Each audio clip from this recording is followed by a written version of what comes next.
Please stay tuned for important disclosure information at the conclusion of this episode. Hi, and welcome to The Long View. I'm Christine Benz, Director of Personal Finance and Retirement Planning for Morningstar. And I'm Amy Arnott, Portfolio Strategist with Morningstar. Today on the podcast, we welcome back Mark Berg. Mark is the founder of and lead advisor at Timothy Financial Counsel, which is an hourly financial planning firm that he started in 2000.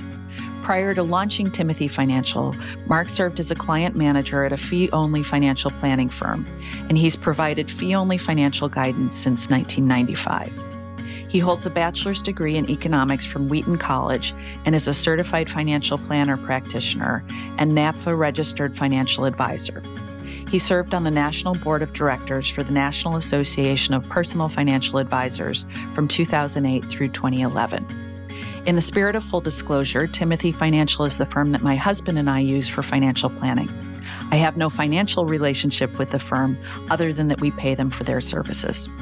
Mark, welcome back to The Long View. Thank you. I'm looking forward to it. Well, we're looking forward to it as well. We want to talk to you today about how parents can help their kids financially without ruining them, which you've indicated is something that comes up a lot in your work, a conversation that you frequently have with clients.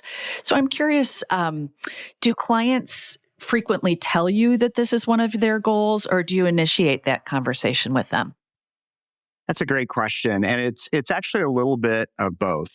Sometimes clients do initiate, especially if there is some unhealthy history there. There's a little bit of shame to bring those things up. But we, as a firm, and I think most financial planning firms do this, really try to lean in and be proactive because that's our job, our responsibility. And so, we feel that this is a critical conversation to have a healthy transition of wealth from one generation to the next.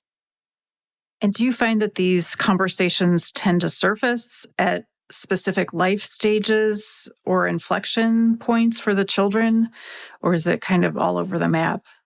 It really is all over the map. Sometimes it's just when the client starts engaging us. I just had a conversation last week with some clients in their early 40s, and they have younger children, and they're looking for resources to, start building some good financial education habits even at a younger age. But we also have clients who have kids that are well in their adulthood, and we have different issues that we deal, but they're all around the same topic. Absolutely. So we want to talk about helping kids or maybe not helping them at various life stages. And we will take this life stage by life stage, starting with really little kids who are wholly dependent and then moving into those older adults that you just referenced. But before we get into that, what are some general principles for helping kids financially without creating a sense of entitlement in them? Yes, it's a very difficult topic because you can't. One of the core understandings on this issue is there is not a one-size-fits-all topic. This is not that kind of topic. There's not those types of books. You really have to go into their family circumstance to get a better understanding on what are the dynamics that they grew up with, that they've raised their kids under. And so that's one of those things that each client has to wrestle with their specific circumstance that they're dealing with. So that would be a general overall principle to understand. This is not a one-size-fits-all. Another few things that I would mention as far as kind of those general principles. Another is smaller is better at the earlier stages, and then ramping up over time as they age and mature tends to be the most successful route. What I mean by that is whether it's financial assistance or gifts or interacting with the children, I look at it as more of a journey. It's not an event. And when they're younger, they have less understanding or ability to understand. But as they grow older, you can build on things, and that's I think true also in dollar gifts. So that's another principle. And the last kind of overarching principle is just this overall concept of stewardship. I think it's an important mindset. Stewardship is defined as the careful and responsible management of something entrusted to one's care. And that concept of stewardship can be very powerful to help have a healthy relationship with money. So if we start at the earliest ages, newborn or up to school age, when kids are definitely financially dependent on their parents, when do you think parents should start talking to their children about money issues? And what should those conversations consist of initially? Are there any best practices that you recommend for talking about money with young children? Yeah, that's a great question. I think there's certainly an age where the conversations can start to be had. They can be as early as 6, 7, 8 years old, where you can start talking about really the basics of money because they really don't have a lot of concepts related to that. Some potential best practices or hands-on. I think actually using physical cash is really important with young children. It's visual, they can see it, they can spend it or receive it back. So that use of actual physical currency really helps them understand the true cost and the trade-off between money, whether it's buying ice cream or going to the store to buy a toy. So I think just seeing visual cash, which is not as common these days, but is a real powerful tool still to this day for children. Other things, as we have worked with clients and they've asked these questions about young children, we like to see kids do something where there's a bit of delayed gratification, where they express a desire. And so the conversation then turns to, well, how can you work towards achieving that desire rather than getting that instant gratification? So I think these are some of the just basic foundational principles that you can start at a pretty young age to build for good, healthy interaction with money in the future.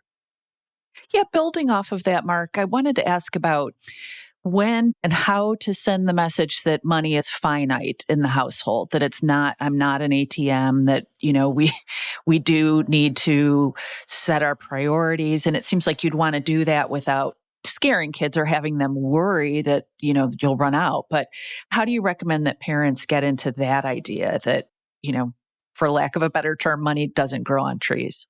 Yeah, there's a couple different ways that a family can tackle this.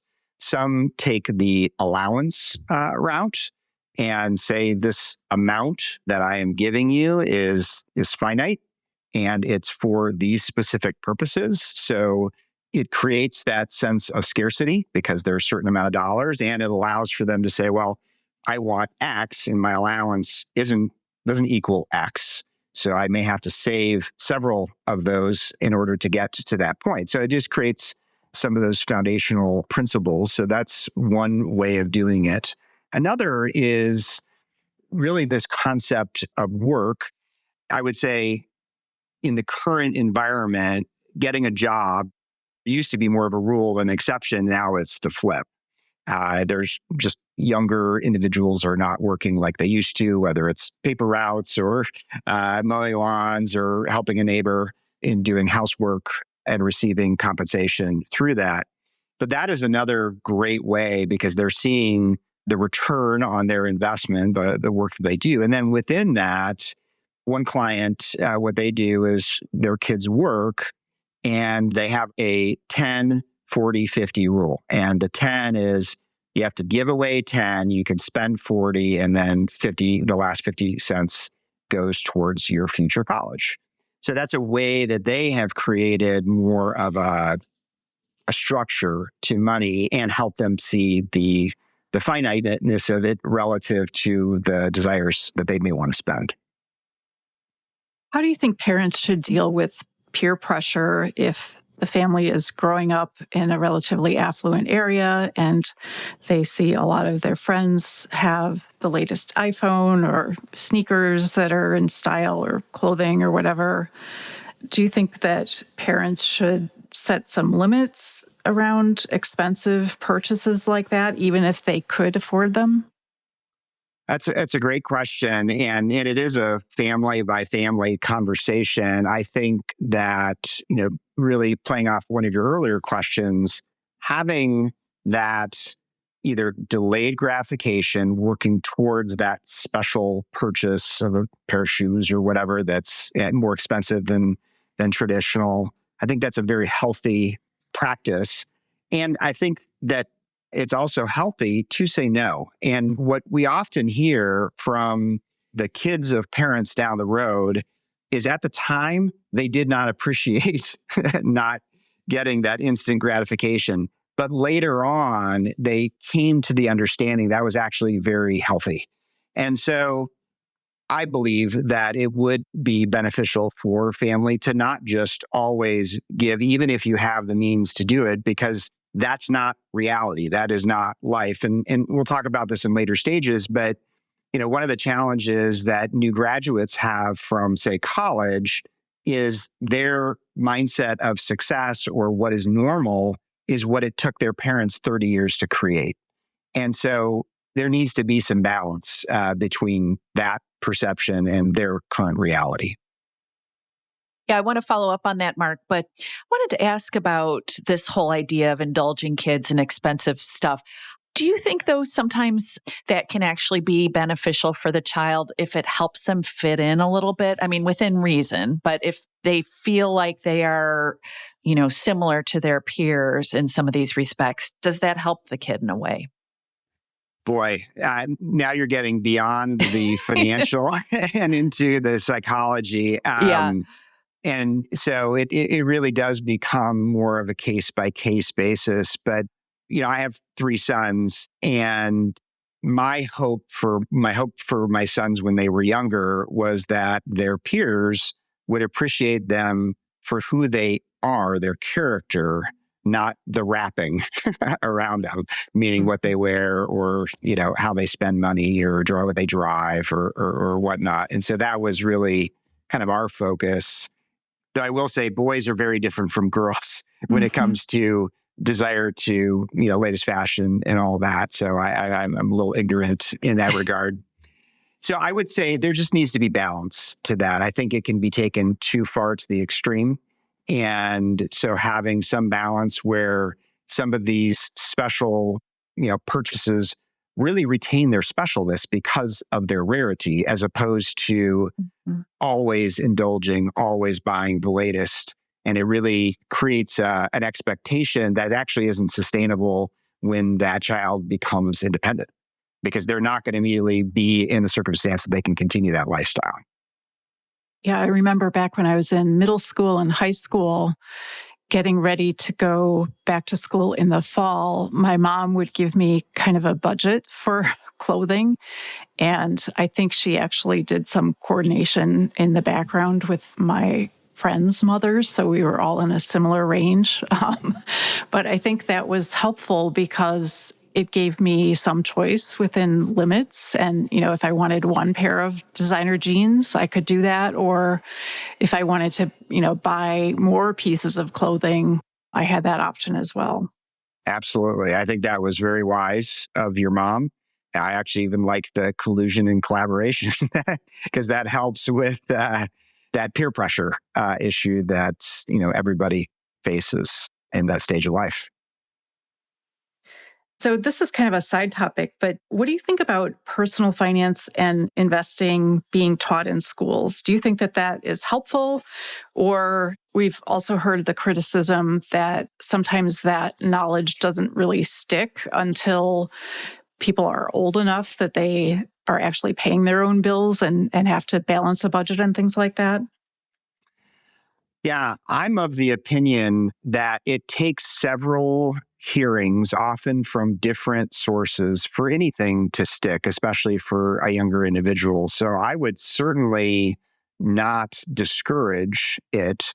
I would agree that it's not likely going to fully stick, but there may be even just one experience or one example that sticks with that child that really helps carry them. For example, my brother-in-law used to teach business economics, so he went through that. And the concept of compounding is so powerful when you actually play it out. That seemed to be a real sticking point, the value of time on investments or whatnot. And that seemed to be one of those few principles that really stuck with people over time. So I think that it is valuable.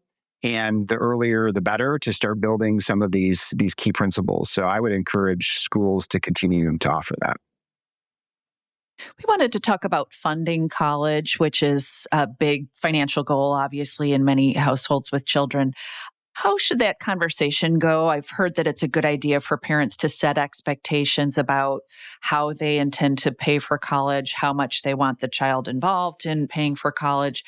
Do you think that's a good practice to sort of set parameters about here's what we can do for you, here's what we expect you to do, and so on? Absolutely. I think it's very, very important. It's such a significant cost investment for the family.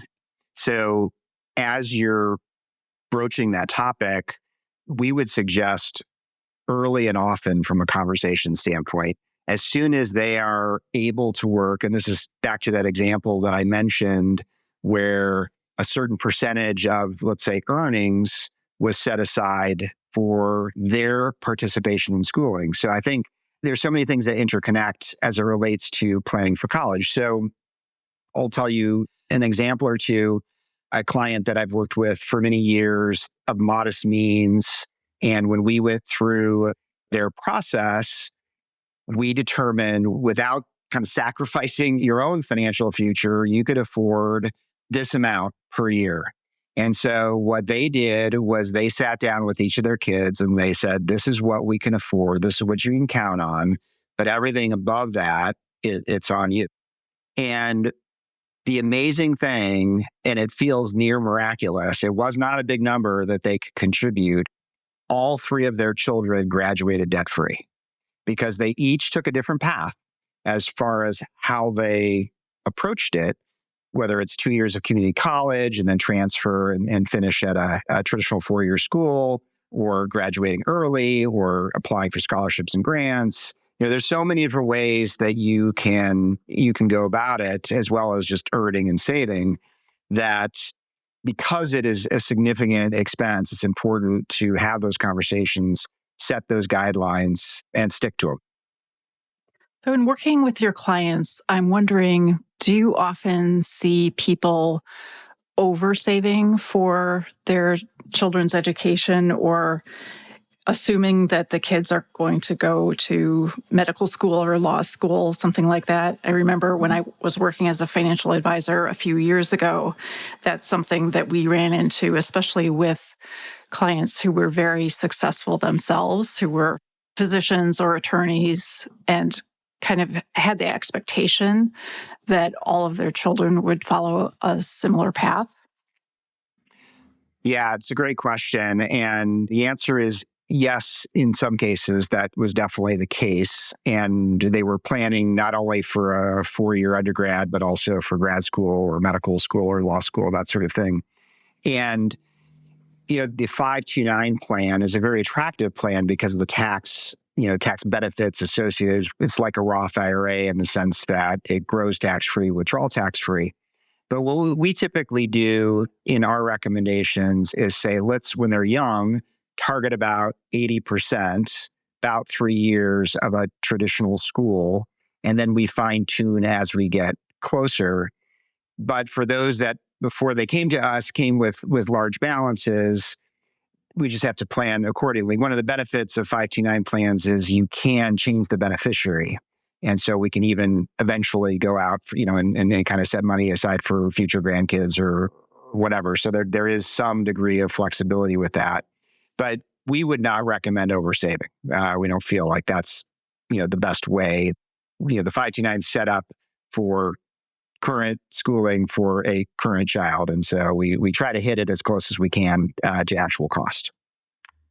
I want to ask a related question about parents' tendency to overextend themselves with respect to college funding. So if their retirement funds aren't really where they should be, they might still be inclined to prioritize the college fund. Do you encounter that? And what do you say to clients who are inclined in that direction, where that's the key priority and you're looking at the retirement fund and a little bit worried that might not be what it should be? Yeah, it does happen from time to time. I think any parent wants what's best, whatever they define as best for their kids, and college education is often considered one of those kind of top gifts that you can give to your children. But it has become increasingly, well, for sure expensive and to many unaffordable. And so, yes, there sometimes is that unhealthy balance, we would say. And what we try to do is answer that question not by convincing them, but just by showing them their own numbers. And that's what planning. I'm sure those of your listeners who do financial planning, or I'd imagine a lot of your listeners have a financial planner, can help them walk that journey of saying, okay, here is your picture, excluding college.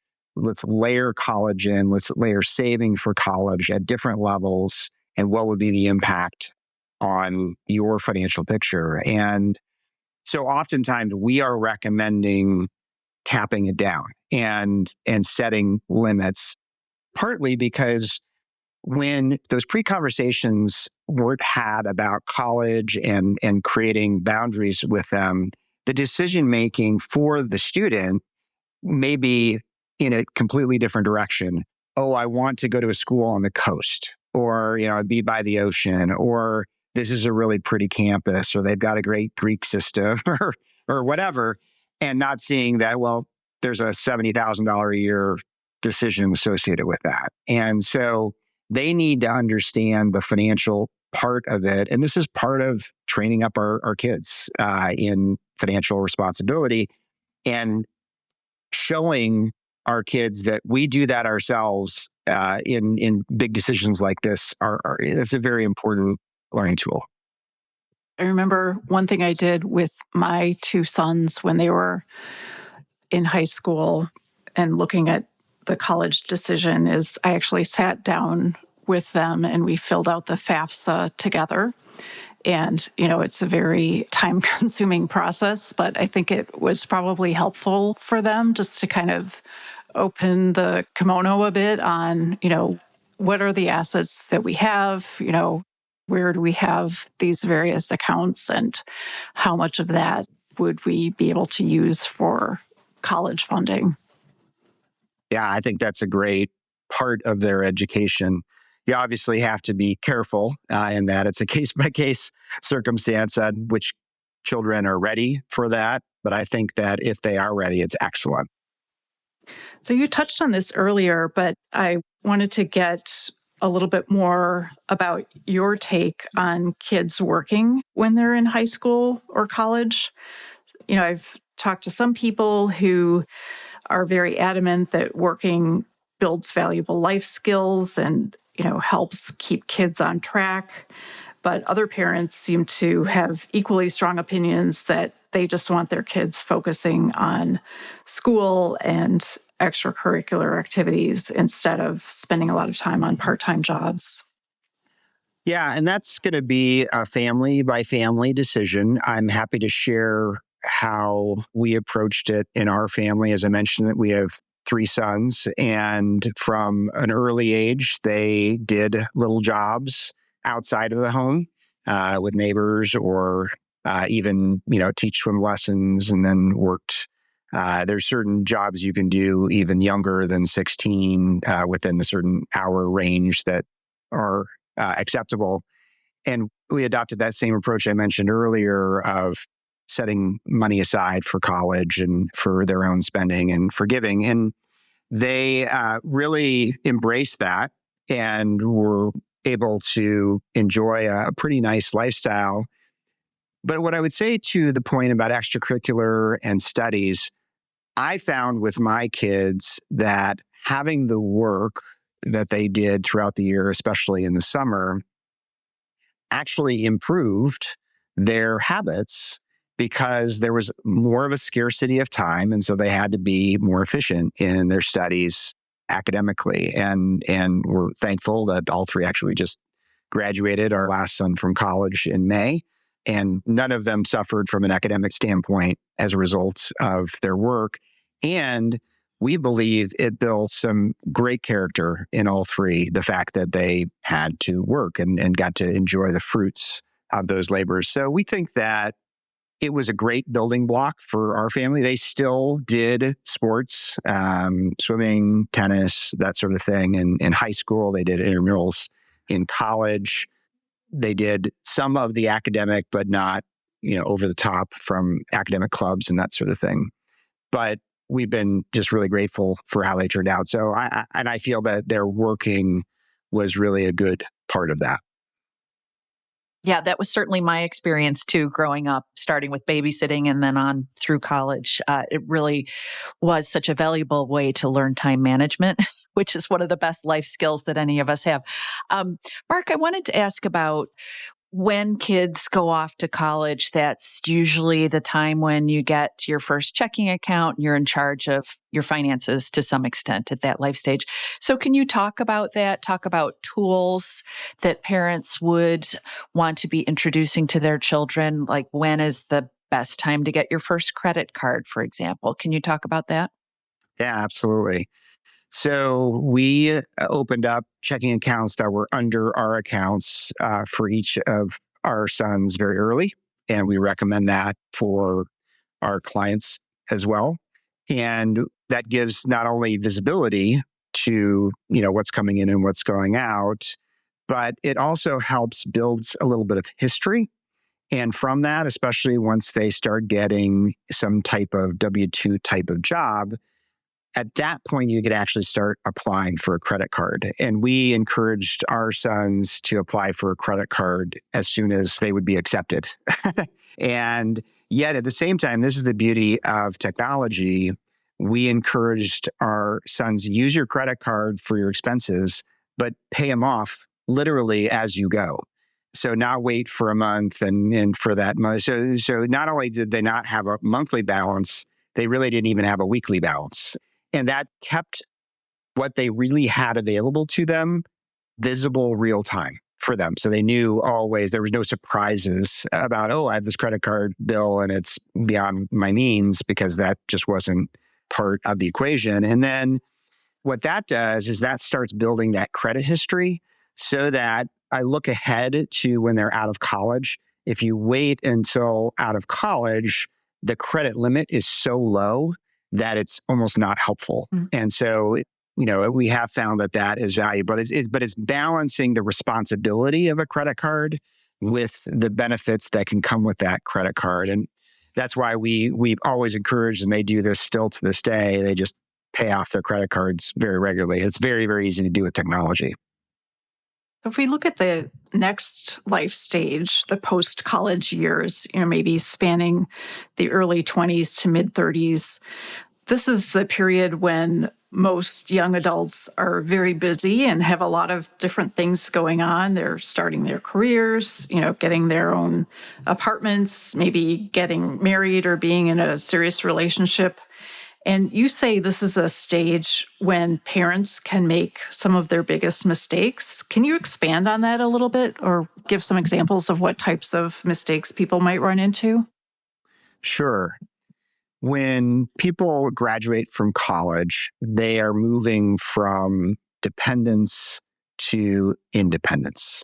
And it's almost a semi-independence, depending on the circumstance. But we as parents, again, want our kids to launch well, but we can potentially make decisions that really aren't long-term for their benefit. Because as you had mentioned in an earlier topic, kids need to understand that there are unlimited options for finite resources.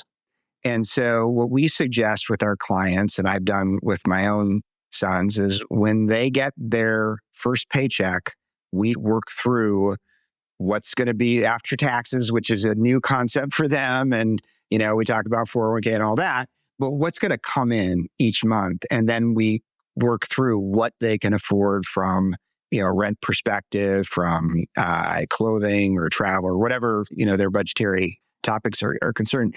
A lot of people, though, a lot of parents want to help their kids by supplementing and in kind of moving them into a lifestyle that's really not sustainable according to their actual means, or they continue to, I'll pay your car insurance, or, I'll continue to pick up your phone, or, we've got that family credit card, don't worry about it. And really not allowing them to adult, to really own that themselves. So that's creating that semi-dependence on parents at that earlier stage. I think it really doesn't set them up well for the future. So it's really helping them, working them with them, and doing things that help without creating that dependence. I wanted to ask about lifestyle considerations a little bit. You referenced earlier that it's common for young people just starting out to adopt the creature comforts of their parents as their own. They might have gotten accustomed to a certain quality level for hotels, cars, furniture, whatever. It seems like that could be a problem for young people just starting out, especially, given the Instagram culture that we live in that's really fueling consumer culture. Can you talk about that, how parents can help their children make healthy consumer decisions? Yeah, that's a great question. And I think it does go back to what are your goals, their goals, meaning these people in their early 20s, what are their goals? And then what are their resources towards those goals? And understanding that there's going to be a delay in just about any circumstance relative to the goals that they have. And so building that healthy foundation is important. Part of that building of the healthy foundation is, again, living within your means. And so whether it be, there's a lot of different examples, a lot of different paths we could go with this. An apartment. Are they going to live in an apartment, or are they going to live at home? That's a tricky area that I've had a lot of conversations with. The best approach that I have seen to this is someone who their rule for their kids, and they let them know while they're still in college, when you graduate, you are welcome to live with us. And the first 6 months is free. And after 6 months, that'll help you get established, get some savings for a security deposit for an apartment. But if you choose to continue to live at home, it's $400 a month for 6 months. And then that number will double every 6 months indefinitely. And I know one of their kids was just about at I think it was $3,200 a month. It was going to get to that point when they said, okay, I give, and they moved out. But I love having that type of thing that really helps with the transition and helps create a launching point. I think that's a healthy way to help. I think in the other areas, like I mentioned earlier, cell phone, car insurance, medical insurance, that traditionally had been picked up by the parents, we recommend to our clients, they need to own those. They either need to take on their own car insurance, for example, and they're on their own, or they need to pay their proportion on your policy and make Venmo or Zelle you each month accordingly. And it's their choice. So then they have to do the research. Am I better at Geico versus your policy, or whatever the case may be? But they need to own their expenses so they can make their decisions. And they may come to the decision on some of these things, you know what? It's not that high. It was a high priority when you were paying for it, but it's not a high priority when I need to pay for it. And that's good. That's healthy. So I think that one thing that has changed since the three of us were growing up is that it seems like more young adults are kind of taking their time to get fully launched. Maybe they're living at home until well into their 20s, driving their parents' cars, taking vacations with their parents. A lot of this seems really healthy and happy in a way for, to have the family still together after that point. But how do you think parents know when it's time to kind of give their kids a nudge and encourage them to move out of the nest and become more independent? Yeah, it is, again, kind of a case-by-case circumstance. But my encouragements would be consistent with what I said earlier, which is the sooner you can get them to true independence, where they are owning their expenses and it's within their means, the better. And that is really kind of the healthiest approach. And some people can say, well, if they're living at home, it's not really that much, extra cost for us and it's helping them save. Well, a lot of times though, they're not saving. It just creates an increased capacity to be able to spend. And they haven't set aside that money. And in fact, in the case I mentioned before, there are parents that I've seen who have done the rent, and unbeknownst to the child, when the child finally says, okay, enough, I'm moving out, they actually give them their accumulated rent back as kind of like a deposit for them. So it's not known, it's not expected, it's just a gift back to kind of help them with that launch. But yeah, my encouragement is if they are to be considered truly independent, they need to be independent of their parents' lifestyle and creature comforts and need to work through those hard decisions from an early age of the trade-offs of spending versus saving. And probably the one exception that I am okay with is actually family vacations. Those to me are more kind of one-off items, and family time, I place a pretty high premium on. So helping with that or covering that, it's probably my soft spot. But beyond that, I think the day-to-day expenses, car payments, all that really need to be owned by the adult child. Well, the data certainly point to spending on experiences as being some of the most impactful ways that we spend money. I wanted to ask a related question, Mark, which is something I heard about through a neighbor, this idea of friends of theirs call it a ski trip, spending kids' inheritance. And the idea is that they take these incredible trips with their kids. But the idea is we're doing this during your lifetime, during our lifetime to enjoy this time together. What do you think of that idea? Yeah, I'm not opposed to that. As I just mentioned, I really think that family time, especially with aging parents and even grandparents, if they're still living, is really a great investment in the family dynamic. So I think there's a lot of health to that. I guess there are limits to what these experiences could be.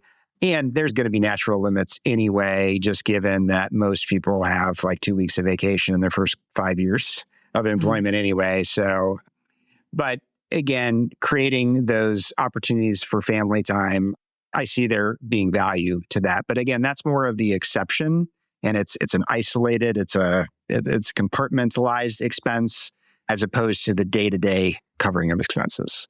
So I'd generally be fine with that. Another big ticket expense at this life stage is often paying for a wedding.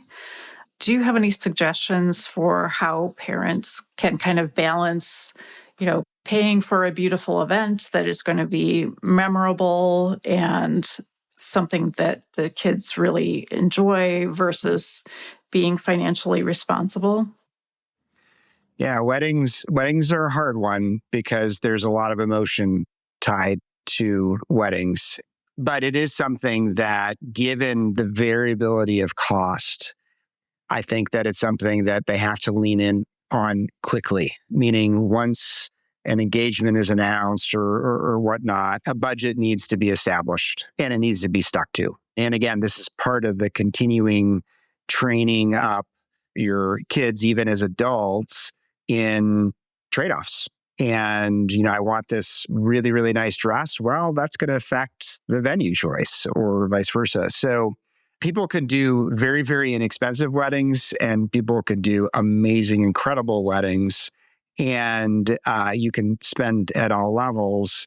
But I feel like if the parent is the one that's going to be footing the bill, they really need to be able to have input on how much is going to be spent. And obviously, if the child and their fiance wants to do above and beyond that on their own, that's their choice. But creating those parameters is important. I'm curious from a planning perspective, is it sometimes difficult to kind of set aside your own view of what's reasonable to spend on a big event like a wedding and really listen to the clients about, what their cultural affinities are and the other things that might be feeding into their desire to have a really big ticket wedding? How do you separate those two things?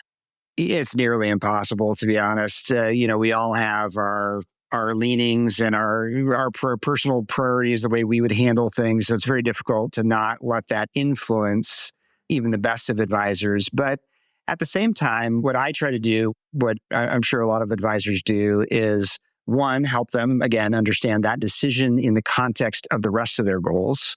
And would it have an impact on the rest of their goals? We'll talk about, again, the training aspect that's important for the child. There being some kind of limits or trade-offs that the child needs to think through. So there's different elements, but we can also bring in stories related to other clients, both wins and losses in this regard, and hope that those stories will help them come to a good ultimate conclusion on the topic.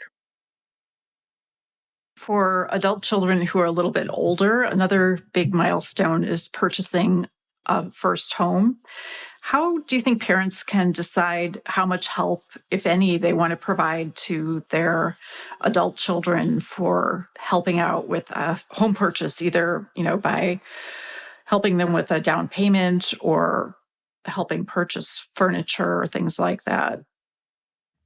Yeah, that's a varied answer depending on the circumstance. Part of it is the timing of it. Are you helping them get a home right after they've graduated from college? Is this 10 years in? Are they married? Are there grandkids involved? There's a lot of factors that come into play, but I'd say some general principles. I'd say the number one principle is don't create a circumstance where your help creates a hurt. And what I mean by that is you're putting them either in a financial circumstance. For example, you're buying the home, or you're creating such a down payment that they can get to a next level home that they wouldn't have been able to afford on their own. And now all the upkeep, property taxes, keeping up with the Joneses, all of that becomes a burden, and you really lose the joy. So I think understanding kind of those trade-offs with relation to helping with a down payment or not, or even paying for a house, is important. Another aspect, sometimes we have clients who are willing to be the mortgage. They're willing to carry it as opposed to the bank. Provides more flexibility, less fees, et cetera. That's another way to do that. And again, they just need to treat it like a loan. The adult child needs to understand this is an obligation, that it's not, I don't have enough to make the payment this month. I'll try to catch up next month. They need to look at it as a true obligation. So I think it can be done healthily, but it needs to be done within that specific child's needs. And they need to be able to show that they can support not just the initial cost, but also all that goes with it. It's like buying a car that needs premium gas and you're worried about, paying for the premium gas. If you're worried about the gas, you shouldn't have bought the car in the first place. So, you just need to look at these decisions holistically. I wanted to ask a very big picture question, which is how parents should balance lifetime giving, whether for home down payments or anything else, with leaving money for their kids and their grandkids via inheritance. I'm suspecting this is a big topic of conversation with your clients, and I'd like to hear how you help them balance those two sets of goals. Great question. And we do recommend gifting. In fact, we feel like families who are going to be leaving inheritance to their children, that leaving it all at the end is not as healthy as doing it over time. And so back to one of those general principles that I mentioned at the beginning of kind of that upward slope. We use, the language I often use with my clients is start in the shallow end and work towards the deep end with your kids. And so that can be as simple as when your kids are younger and they're earning, money for a summer job and they got a W-2, and let's say they earn $2,300 over the course of the summer, contribute $2,300 to a Roth IRA on their benefit. And so it's basically tying, you work, here's a benefit. And then it also leads to opportunities to talk about investing. I think this is a very healthy way of doing things. Sometimes people will do, especially when kids are a little bit older, maybe married, maybe starting to have children, and they're thinking ahead to things like college. Maybe it's a matching program. You put in $1 into a 529, I'll put in $5 up to some limit to help incent them, but also help them. And it's working towards very specific goals, retirement, saving for college, as opposed to just giving them a check, like the, annual exemption this year is $18,000 per person per year. So they could do that, and that could make a lot of estate sense, but it may not be all that healthy for that child because that could just become an expectation part of their lifestyle. So at those earlier ages, I like being more targeted towards helping, with education or helping with retirement. It could even, if the dollars are sufficient, they could look at helping max out a 401k beyond the match. Maybe they were just doing the match, but there's a lot more above that, and really helping bridge that gap. So there's some creative ways that you can give without hurting. And then I also encourage clients as they get older, and older is all relative as it relates to the child's maturity and kind of stage in life. But I think periodic gifting of a lump gift that is enough to warrant important thoughts, but not enough to really change their lives. And what this does is it really gives you a snapshot, a small example of what their decision thinking will be like when they eventually potentially receive that much, much larger number of an inheritance down the road. And it gives an opportunity not for the parent to micromanage, but the parent to observe the decisions that they make, be available to have conversations, but really help guide and be there on the journey, on the path to help them make good financial decisions. Again, kind of back to that stewardship concept. So I think there are good and healthy ways to start giving money over time, but there are equally ways that could be detrimental and create even a dependency, which is really the worst case scenario. When people are thinking about estate planning and inherited wealth, do you agree with Warren Buffett's take on that? He's been quoted as saying you should leave your children enough so they can do anything, but not enough so they can do nothing. Yeah, it's a nice quote. It actually conflicts with itself in the sense that if you can do anything, then it almost implies that you could do nothing. So, yeah. Something really frivolous. Yeah, exactly. I think the general principle behind that is you don't want to remove the incentive for those adult children to be productive in society, a productive member of society. And so leaving large amounts at a young age to a child where they have kind of unfettered access, what I try to do with clients is number it up for them. So let's say, they have one child and they have a $4 million estate. And what I'll say is, well, okay, if you have $4 million and you put that in a interest-bearing money market, and let's say it's at 5%, they're going to be getting a passive income stream of $200,000 per year without having to do anything. Would that accomplish that second part of Warren's quote enough so they can do nothing? And are you okay with that? And I find that those types of questions really elicit great conversations and then lead to, again, what I had referenced earlier, thinking differently than, well, they can worry about it on their own, after we've died, to what do we need to do even now to really build a healthy transition for this wealth. Well, Mark, you've shared so much great food for thought with us today. We really appreciate you taking the time out of your schedule to be with us. It's my pleasure. Thanks so much. Thanks, Mark.